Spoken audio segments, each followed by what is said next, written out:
It's time for us to forget about social distancing. We need to get out of our homes and start meeting with important connections. Now, when I say this, I'm sure some of you are probably thinking to yourselves, Patrick, don't you realize we're in the middle of a pandemic and we need to be far away from people so we don't get sick? You're right. It's not time to actually go out to coffee shops, but we can meet at virtual coffee shops.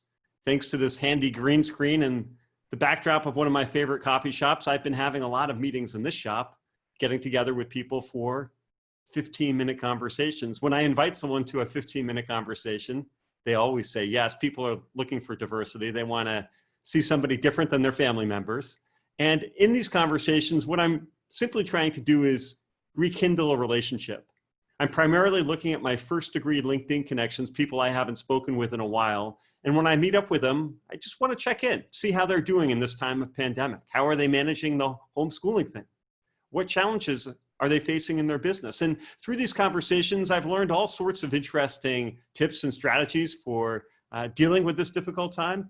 And also I've heard about people's needs, because what I'm really wanting to do is to live up to the third rule of the Connector's Way, which is ask your connections how you can be of service to them. If somebody tells me that they're looking to move into a new career because their current job is being displaced, I'll ask if I could write them a recommendation on LinkedIn. Most people are thrilled because very few folks actually write recommendations without being asked to do them.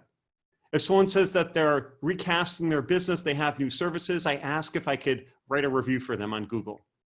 If somebody is looking for a particular area to grow their business in, I'll ask them follow-up questions so I really understand what it is that they're trying to accomplish, so I can refer a potential client or somebody who could help them out.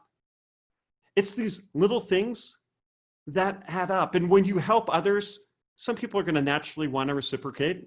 It's that concept of influence that Robert Cialdini talks about, where human nature dictates that people want to reciprocate. Now, you don't ask how you can be of service, so people will help you in return, but it will naturally happen. So this week, who is it that you might reach out to and ask how you can help them out? Try a 15-minute get-together and let me know how it goes. Make it a great week.